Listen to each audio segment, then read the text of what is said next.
Te damos gracias, Señor, esta mañana. Gracias por tu gran misericordia, por tu gran amor. Bendito seas. Reconocemos, Señor, que tú eres el único Dios, que eres el gran yo soy, el todopoderoso, y estamos asombrados, Señor, con tus grandes bendiciones, con tus grandes portentos, Señor, con todo tu amor por esta iglesia. Queremos agradecerte, queremos rendirnos a ti en humillación y en arrepentimiento. Deseamos que perdones nuestros pecados como cada día y queremos, Señor, honrarte este día y atender a tu palabra y comentarla y crecer en ti. Deseamos, Señor, hacer las cosas de acuerdo a tu voluntad y poder llevar al mundo tu luz, tu verdad, tu evangelio. Sé con nosotros el día de hoy, acompáñanos, te lo pedimos en nombre de Cristo Jesús. Amén. Voy a continuar con este estudio del Sermón del Monte. Ya vimos las bienaventuranzas, después vimos dos puntos muy importantes. Decíamos que era la esencia del cristiano cuando nos dice, ustedes son la sal del mundo. Nos está dando el valor en esencia de lo que somos, de lo que Él nos ha convertido. Y nos dice que es mucho más importante que la gente. Bueno, estábamos hablando de que el Señor nos dice, primero que nada, ustedes son la sal del mundo. Y hace mucho hincapié este señor, el autor del estudio, Martin Lloyd-Jones, está diciendo, sobre todo veamos como primero dice son la sal y después dice son la luz. Ustedes son esencia y esa esencia es muy valiosa. Recordemos que de ahí venía lo importante del precio de la sal, de ahí viene la palabra salario. Entonces ustedes le dan el sabor a la vida, ustedes le dan el sabor al mundo, ustedes son antes que nada algo. Y después hablan y después muestran quiénes son, pero primero ustedes lo son, ustedes son lo que vale la pena en este mundo. Bien, después dice ustedes son la luz del mundo y esa lámpara, como cualquier otra luz, no se debe ocultar. Ustedes deben dar la luz a la gente, ser luz. Dice, si yo soy luz, ustedes son como yo, ustedes deben ser luz y ustedes van a manifestar esa luz. Y es muy interesante que Él nos dice, ustedes van a revelar lo que el mundo está haciendo. El mundo está en pecado, el mundo está caído y ustedes van a revelar lo que ellos están haciendo, siendo la luz. Ustedes van a iluminar. Y ya hablamos de que no forzosamente vamos a ir nosotros a llamarle la atención a cada persona por lo que está haciendo, sino que al hacer lo correcto vamos a mostrar cómo todo lo demás está equivocado, cómo todo lo demás es pecaminoso. Y decíamos esto como un ejemplo que repito, si alguien hace un dibujo en una habitación a oscuras o en un lugar oscuro y después le encendemos la luz, vemos que su dibujo es imperfecto, su dibujo tiene muchos errores, estaba muy equivocado en lo que estaba haciendo porque no tenía luz.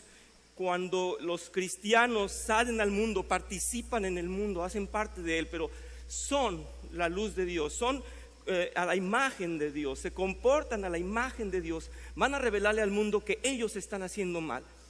Y habíamos dicho que ellos están haciendo muchas negociaciones ilícitas y van a estar molestos porque ahí estamos nosotros y nosotros no hacemos parte de eso y nosotros no nos dejamos influenciar de eso y nosotros conocemos la verdad.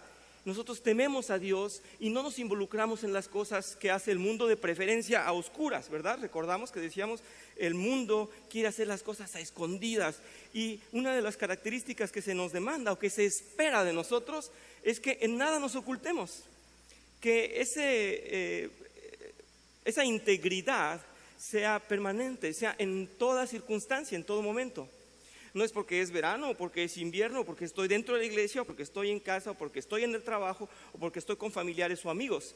Soy el mismo y debo dar esa luz. Por lo tanto, la semana pasada habíamos presentado unas preguntas un poco interesantes. Me parecía una de ellas muy interesante, donde decía, ¿acaso nosotros los incomodamos a ellos? ¿Somos un problema para el mundo? En el sentido positivo, muy amplio, tenemos que ser un problema para el mundo. ¿Qué hacemos con este que no se ríe de nuestros albures y nuestras palabras groseras? ¡Qué incómodo! ¿Qué hacemos con este que no le va a entrar a la tranza que queremos hacer entre nosotros? ¿Qué pasa con este? No lo podemos invitar porque vamos a estar emborrachándonos hasta que se nos acabe el alcohol y luego compraremos más y vamos a reventar la cabeza esta noche. Pues mejor no lo invitamos. ¿Qué hacemos con este que se comporta limpiamente? No podemos vivir con él, es un problema. Sí, pero a la vez vamos a transformar, porque el día en que ellos encuentren al Señor y vean arrepentimiento en su corazón y sufran ese arrepentimiento bueno que Dios quiere, irán a nosotros y decir, ¿dónde está el Señor? Lo estoy buscando. Tú que tienes la verdad, tú que has sido recto, ¿verdad? Entonces es el gran impacto que estaba deseando de nosotros el Señor. Y a propósito de esto que les decía, me hicieron una pregunta muy interesante. ¿Por qué yo citaba esto de la iglesia romana y por qué teníamos que ser un buen modelo, un mal modelo? Yo resumo esto para quienes también quedaron un poco con esa duda y tal vez no lo supe explicar, pero en algún momento, y lo sabemos hasta el día de hoy, la iglesia romana católica dejó esa tan grave impresión, tan penosa y dolorosa impresión en el mundo entero, que hablar de Dios era hablar de la iglesia romana, no había otro. Y por lo tanto, muchas personas, aún en la actualidad, no quieren saber de Dios porque tienen ese concepto de Dios. Si ese es Dios, no quiero eso. En aquel momento era, bueno, si ese es el Dios, el que quema a los no creyentes y les cobra impuestos a los que sí creen, yo no quiero de eso. Bien, eso era en su momento. Ahora no, ahora es aquellos sacerdotes pederastras, aquellos abusadores que han robado tanto al pueblo, que han abusado, aquellos caciques, lo sabemos en las épocas de la hacienda en México, aquella historia sucia que tenía el catolicismo representó mal a Dios. Por lo tanto, ese concepto de Dios, esa imagen de Dios, no la quiero. Y hasta la fecha, si ustedes hablan con gente más o menos culta, que más o menos tenga una noción de la historia, lo primero que va a decir, no, yo no quiero la tradición de la iglesia, yo no la quiero. A mí háblame de un Dios universal que quiera a todo mundo, que sea bueno y bonito, pero no me hablen de sus dogmas. ¿Se han encontrado con esto? No me hablen de sus credos. Yo prefiero un Dios universal que sea bueno y no me pongan una iglesia, porque para mí la palabra iglesia y un representante, llámese sacerdote, llámese pastor, para mí está mal. ¿Me explico? Entonces la imagen que dejó la iglesia es así de negativa. Lo que se espera de nosotros es que seamos todo lo contrario, que ni siquiera incluso tengamos la necesidad de invitarlos a una iglesia, que nuestra vida sea la imagen de Dios, que es lo que ellos están buscando o están necesitando. Bien, y ahora a continuación viene una parte muy, muy importante. Ya se nos dijo en las bienaventuranzas, ustedes son los que lloran, ustedes son los que buscan justicia, ustedes son los que están siendo humillados, ustedes los que perdonan, los pacificadores, ustedes son esto, ustedes son la sal del mundo, es decir, nos da todas las características. Y ahora, ya que nos está diciendo que somos la luz, vamos a tener mucho cuidado porque no vamos a llevar nuestra filosofía al mundo. No vamos a decir, mira, yo soy cristiano, pero yo no creo totalmente en la Biblia. Yo creo que no hay infierno. Ese no es el evangelio. Es más, yo creo que debemos integrar a los gays y que siga proliferando el homosexualismo. Esa es mi filosofía. Eso no es lo que dice la palabra de Dios. Y aquí el Señor se va a una parte esencial, una parte fundamental en el Sermón del Monte. Él está diciendo, yo soy la palabra que ustedes van a predicar. Yo soy la voz de Dios mismo. Es lo que va a decirnos. Los invito a que vean esto conmigo. El Señor está hablando. Ya nos dijo las bienaventuranzas, ya nos dijo son la luz del mundo, y ahora nos dice la ley y los profetas, es el capítulo que vamos a ver. Vean lo que nos dice él enseguida, sus palabras, después que nos habla de la luz del mundo. Dice, no piensen que he venido a anular la ley o los profetas, no he venido a anularlos, sino a darles cumplimiento. Esto tiene un peso y un significado enorme, lo vamos a ver poco a poco enseguida.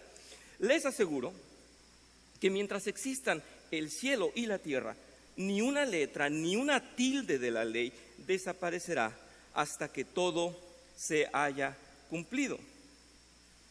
Adelante, en el versículo 19, todo el que infrinja uno solo de estos mandamientos, por pequeño que sea, y enseña a otros a hacer lo mismo, será considerado el más pequeño en el reino de los cielos.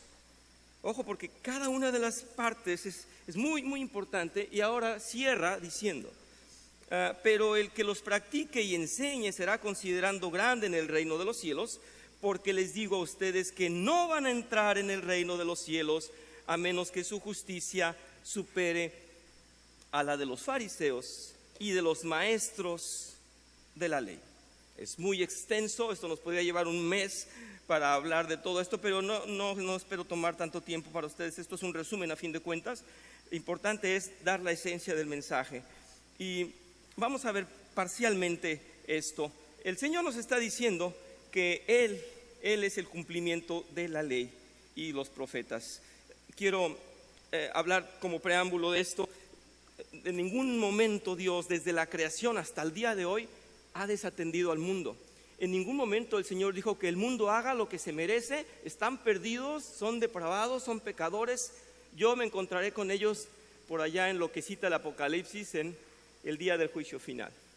Siempre el Señor llevó de la mano a su gente, a su pueblo, a su creación, los quiso preservar, siempre ha hablado con ellos, ¿verdad? Lo sabemos.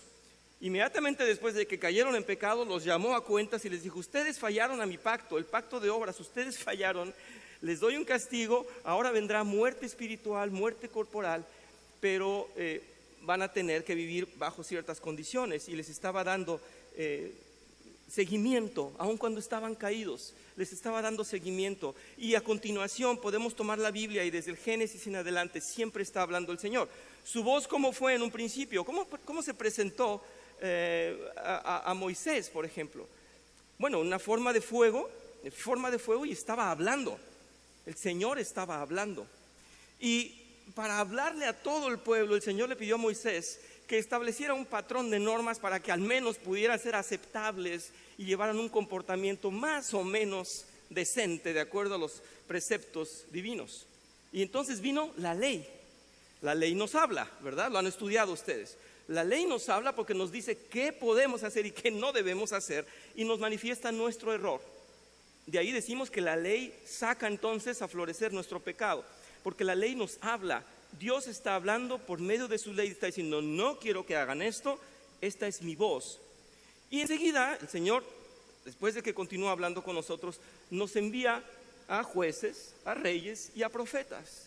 Y los profetas no llevan la palabra que ellos quieren, los profetas llevan palabra de Dios. Donde se presentaba un profeta, decía lo que Dios le anunciaba, ¿recuerdan? Lo hemos hablado, había profetas que no obedecían, que tenían miedo de decir lo tremendo que decía Dios, pues se enfrentaban al juicio de Dios, se enfrentaban a pagar cuentas a Dios. Pero los profetas llevaban la continuación del mensaje divino, desde la creación, una continuación por todo el Antiguo Testamento. ¿Sí lo recuerdan? Ustedes lo han estudiado mucho, yo sé que son muy estudiosos, han visto eso. Dios nunca ha dejado al pueblo sin hablarle, sin darle un mensaje, una guía. Le dio reyes para que lo gobernaran, le dio profetas para que hablaran de qué era la voluntad de Dios, para ir dictando el camino de un pueblo que él quería preservar. Dice la palabra de Dios, de un pueblo, ¿verdad? Los tomó, los guió y los rescató para sí. Bueno, pues dándoles mensaje. Y ahora el Señor Jesús se presenta y dice que Él es la voz, y Él es la continuación de la palabra de Dios. Vamos a ver esto, dice... los profetas han tenido voz de autoridad, el mandato directo con la autoridad de Dios. Por esos medios nuestro Creador ha expresado para nosotros su orden, su voluntad, sus preceptos. La revelación del Todopoderoso se nos ha dado a través de ellos, a través de profetas. Bien, y dice en Lucas 16, versículo 17, quiero citar esto: la ley y los profetas se proclamaron hasta Juan.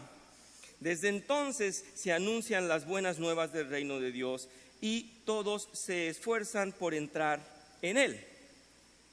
Es más fácil que desaparezcan el cielo y la tierra que caiga una sola tilde de la ley. Esto está citado en Lucas, pero nos acababa de decir el Señor en el Sermón del Monte, nos acababa de decir que ni una sola tilde, o sea, ningún solo acento, ninguna acentuación, ningún detalle gráfico o olvido la palabra, el término, pero habla de literatura, de escritura, perdón.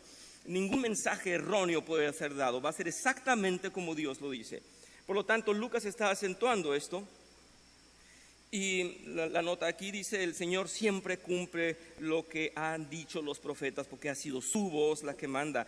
Y recuerden sin duda cómo el apóstol Pedro utiliza en su segunda carta esto. Dice, él y Santiago habían tenido el privilegio de ver la transfiguración de nuestro Señor, y cómo incluso habían oído la voz de lo alto que decía: este es mi Hijo amado, a él oíd.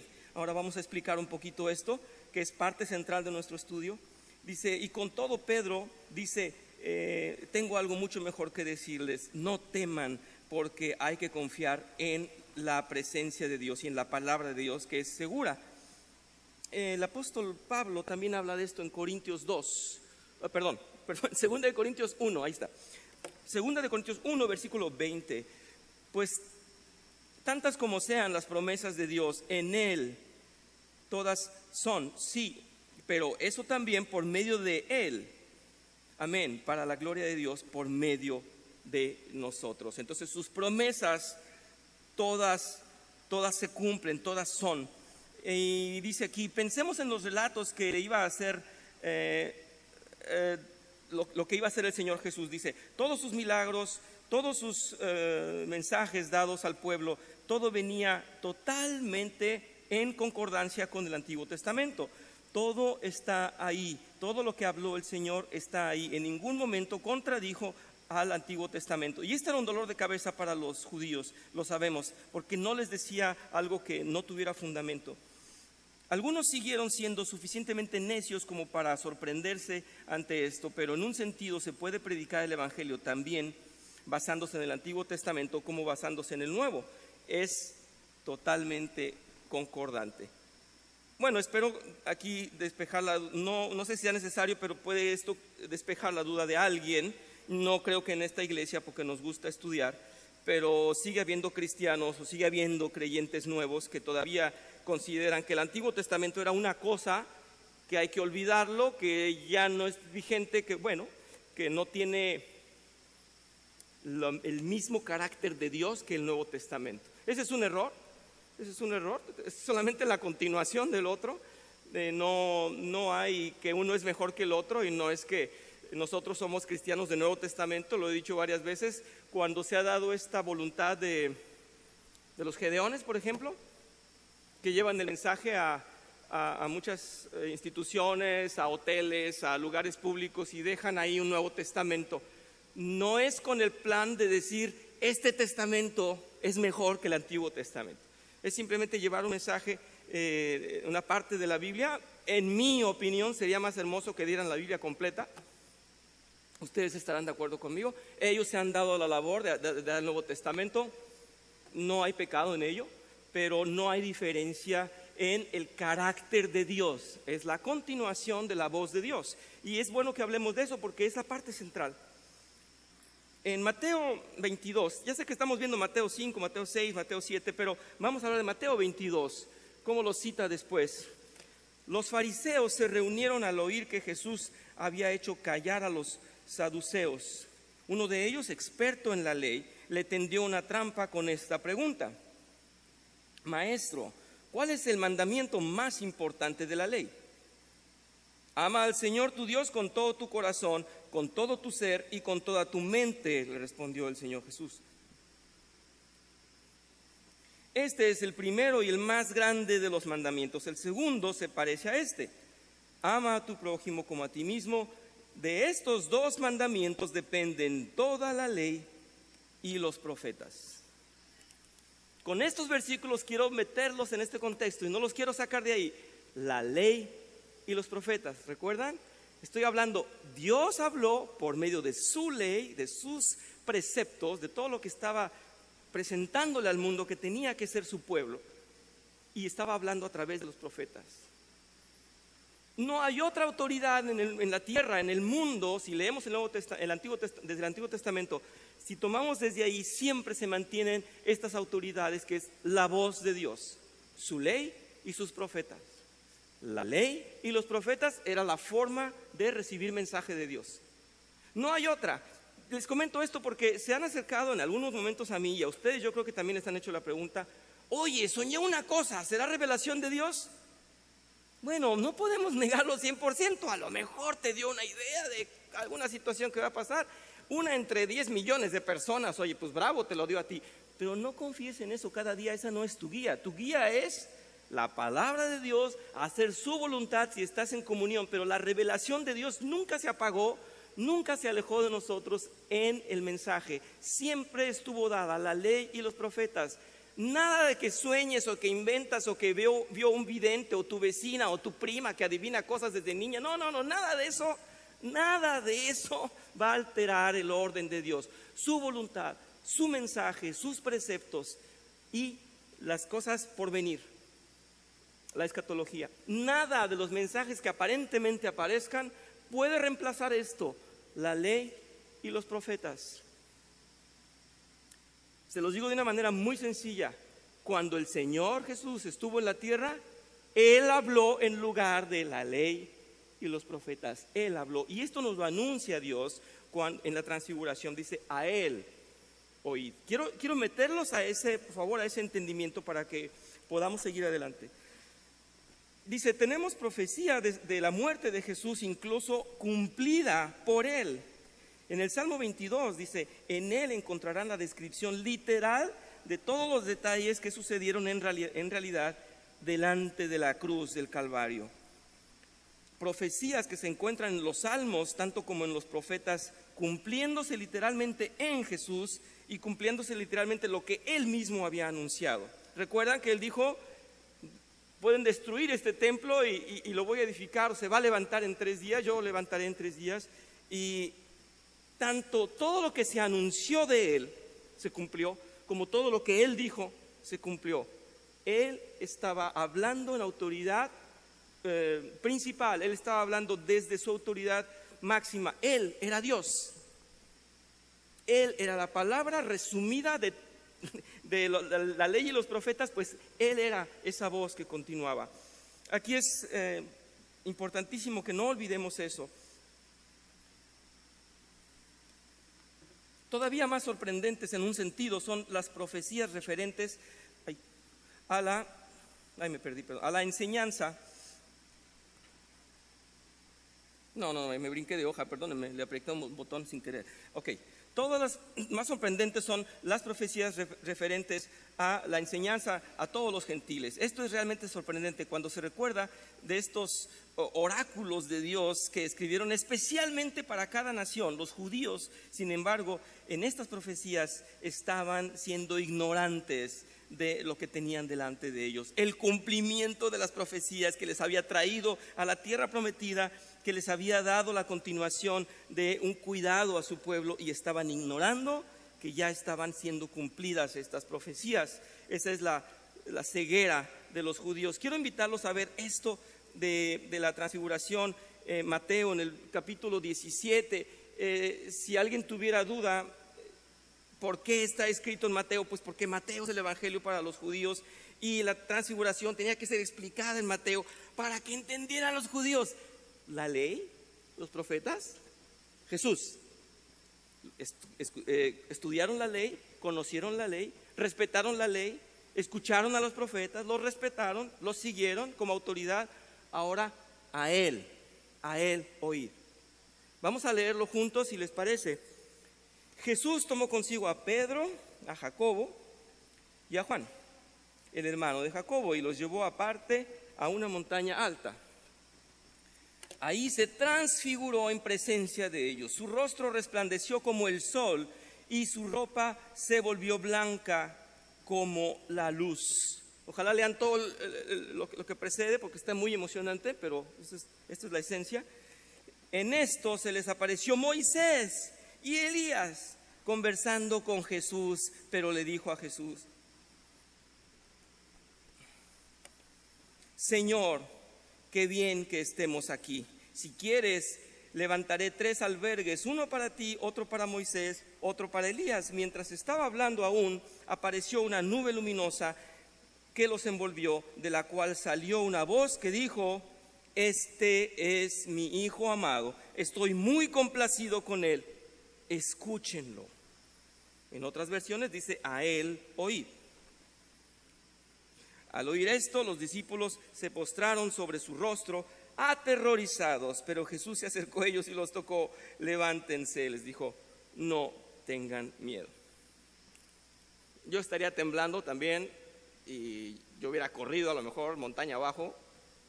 Bueno, pero había nieve, la verdad, a lo mejor no podían, no sé. Quiero recordarles a ustedes de lo que vengo hablando. Voy a regresarme para que veamos esto. ¿Quiénes se aparecieron ahí? ¿Qué representa Moisés? El que nos dio la ley, por medio del cual nos dieron la ley, por medio del cual se nos dio la ley. ¿Y qué representa Elías? A los profetas.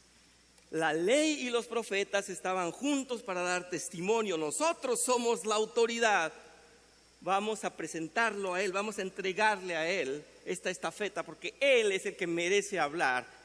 Y no son ni siquiera ellos los que hablan, el que habla es Dios, y dice, a Él denle seguimiento, a Él respeten, a Él sigan, ante Él inclínense. Qué hermoso, ¿verdad? Esto es impresionante, es majestuoso. No sé qué hacen los judíos cuando ven esto. No sé. ¿Por qué la ignorancia? ¿Por qué el velo sigue en ellos? Pero les está diciendo, Él es la voz, Él es la ley, Él es el que les va a hablar.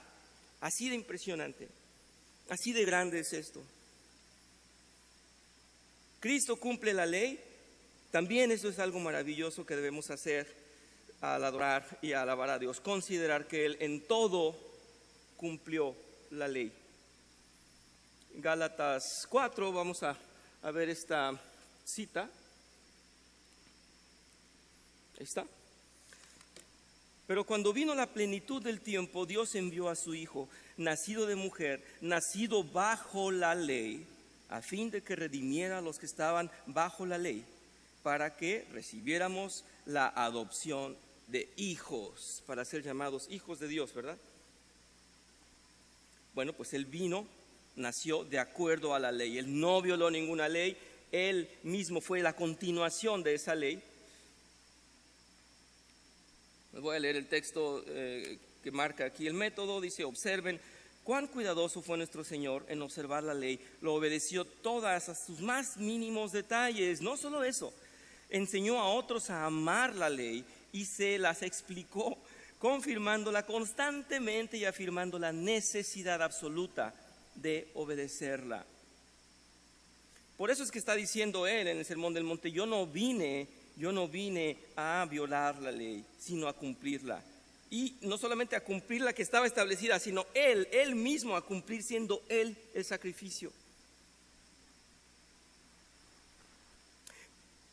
Por esto pudo decir al final de su vida que nadie podía encontrar malo en Él. Nadie pudo acusarlo de nada. Los retó a que lo hicieran, pero nadie pudo acusarlo ante la ley.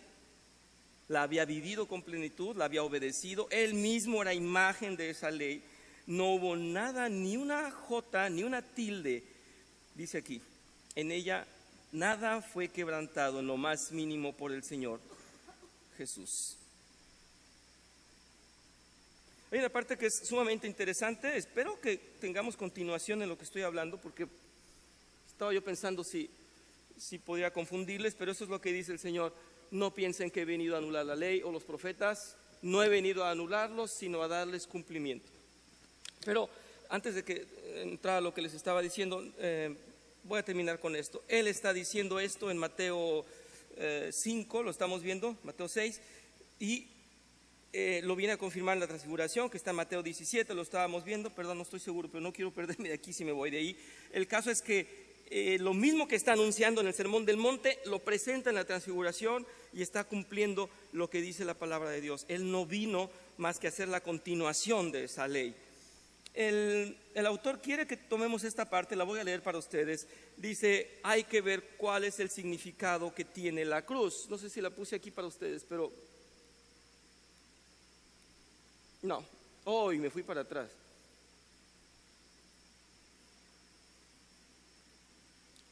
Gálatas 4, ¿verdad?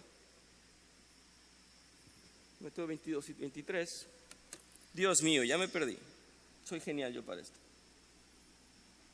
Mateo 17. Es que saben que presenta dos veces la misma. Déjenme ver si encuentro. Yo tengo que encontrar Gálatas, pero ustedes me van a ayudar a decir, ¡ya! Ahí está, muy bien, gracias. Voy a reflexionar solamente sobre esto junto con ustedes. Dice, ¿qué significa la cruz entonces? No tenemos el concepto muy claro muchas veces. Quiero que reflexionemos en esto. Los católicos quieren poner al Cristo en la cruz para que veamos un sufrimiento y para que recordamos el precio que pagó por nosotros. Por un instante tiene sentido, pero la gloria de Dios está en que Él dejó esa cruz. Es decir, Él fue presentado como maldito, era una cruz de maldición. Él cumplió con el sacrificio de representarnos a nosotros y en Él morimos a los pecados. Él hizo el sacrificio, pero la gloria es que ya no está en esa cruz y que cuando fue enterrado resucitó y venció a la muerte. Por lo tanto, no hay razón para tenerlo ahí. Y dice que nos hemos quedado, dice el autor, probablemente con la idea de que la cruz era solamente un pasaje crudo por el que tenía que pasar el Señor. Y está diciendo, no, sin la cruz, la misión de Jesús no tiene ningún sentido. La misión de Jesús, el cumplimiento está en Él y tiene que ver con lo que está diciendo. No vine a abrogar la ley, vine a cumplirla. Es tan importante que presente Él la cruz aquí para nosotros. Está diciendo, en sus palabras, recordemos la cruz. Porque si Él vino a hacer la ley y los profetas, si Él vino a hablar por nosotros, Él vino a cumplirla en persona. La cruz debe ser el cumplimiento de toda profecía. ¿Se dan cuenta? Todo estaba encaminado a la cruz. Hay un especialista que habla de la cruz y en un libro solamente dedica, todo apuntaba a la cruz. Bueno, para la gloria de Dios, para acabar con la muerte, para el cumplimiento, no para quedarnos con un Cristo crucificado, de ninguna manera, pero sí debe ser un recordatorio de que toda profecía fue cumplida y que la cruz es un eje central para nosotros.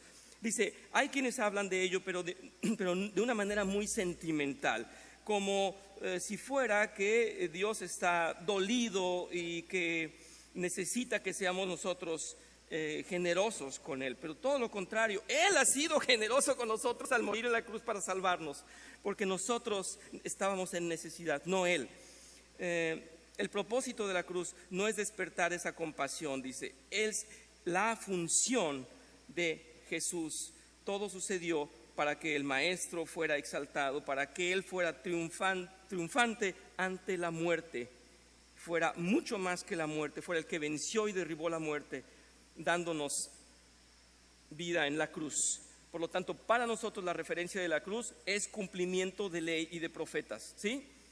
No sé si hay duda en esto, podemos, les digo, hablar mucho tiempo acerca de esto, pero en global quiero que no haya, en general no quiero que haya algunas malos entendimientos. Creo que todos comprendemos, la cruz nos tiene aquí, la cruz, por la cruz tenemos vida, porque fue cumplido el mandato al Señor Jesús de que lo cumpliera. Ahora sí, vamos adelante y vamos a analizar un poco esto. Les dije que íbamos a hablar de todas las partes que anuncia el Señor.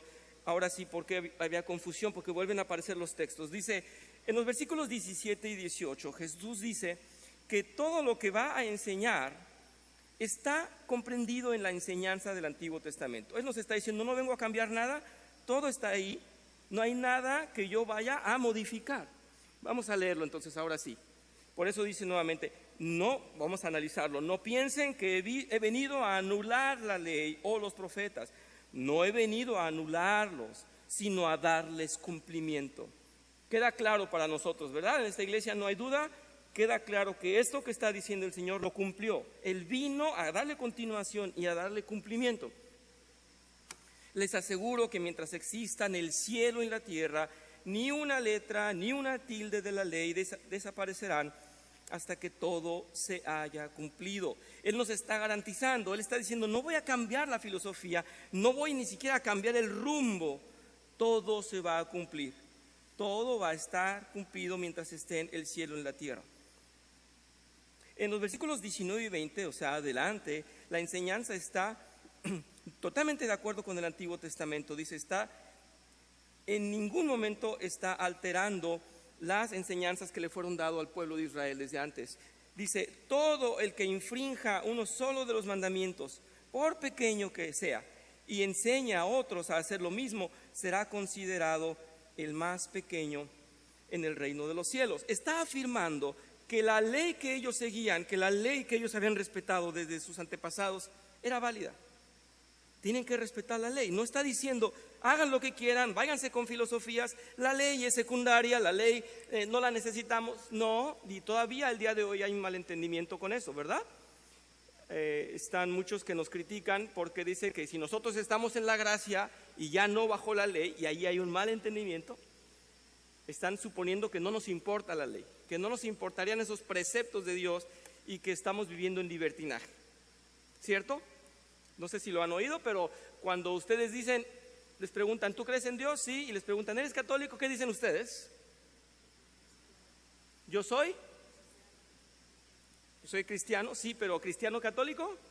No, y entonces hay que decir, bueno, yo soy evangelista, y si la persona tiene un poquito más de entendimiento, soy protestante, ¿verdad? Ah, ustedes no cumplen la ley. Es lo que empiezan a... ustedes hacen lo que quieren. No, la ley sigue siendo la imagen de Dios, los preceptos que tenemos que cuidar ante Dios, ¿verdad? Para que no haya esta confusión, por favor. Sí, estamos bajo la gracia que nos ha salvado, no hemos sido salvos por la ley ni por cumplirla, no podríamos, pero la ley sigue siendo autoridad para nosotros, ¿cierto? Y el Señor dice, no vamos a dejar de cumplirla, les está diciendo a los judíos. Ustedes conocieron desde sus padres y sus abuelos y todas las generaciones la ley, la vamos a respetar, no vengo a cambiarla, dice el Señor Jesús. Pero el que los practique y enseñe será considerado grande en el reino de los cielos. Porque les digo a ustedes que no van a entrar en el reino de los cielos a menos que su justicia supere a la de los fariseos y los maestros de la ley. Aquí nos podríamos quedar muchísimo tiempo, se los voy a dejar de tarea, ¿les parece? Para que digan, ¿qué es eso de que nuestra ley tiene que superar a la de los fariseos? Está buenísimo, ¿verdad? Le podemos sacar muchísimo jugo, ¿verdad? Si dejo hablar al pastor, se avienta 1 hora. Si dejamos hablar a Manuel acerca de este tema, se avienta yo creo que 2 horas. Pero yo les gano porque va a hablar muchas semanas acerca de esto. Bueno, no es cierto. Está buenísimo. No dice que vamos a ser más rectos que ellos, ¿verdad? No. Está diciendo que la gracia de Dios es mucho mayor que esto. Eso es lo que está diciendo. Vamos a hablar de eso la siguiente semana, después de que mediten acerca de ello, si les parece. Vamos a cerrar en oración entonces, si no hay dudas, y vamos a continuar entonces con el servicio. Te damos gracias, Señor. Gracias, Señor, porque has cumplido la ley en todo momento, nos has dado continuación a los profetas que nos han anunciado tu palabra y tu voluntad, a la ley que nos anunciaste como preceptos divinos y santos. Gracias, Señor, porque el Señor Jesús estuvo aquí en la tierra y estuvo no solamente cumpliendo con todo, sino en Él mismo se cumplieron las profecías y recibimos de tu gracia la vida eterna. Señor, te damos gracias y te pedimos perdón por nuestros pecados, que podamos aprender más y conocerte más y tener muy bien comprendidas estas cosas en nuestra mente para llevarte siempre de acuerdo a tu voluntad en nuestras vidas. Te lo pedimos en nombre de Cristo Jesús. Amén. Feliz café, adelante. Saben que tomen café porque los dinosaurios no tomaban café y desaparecieron. Así es que hay que tomar café.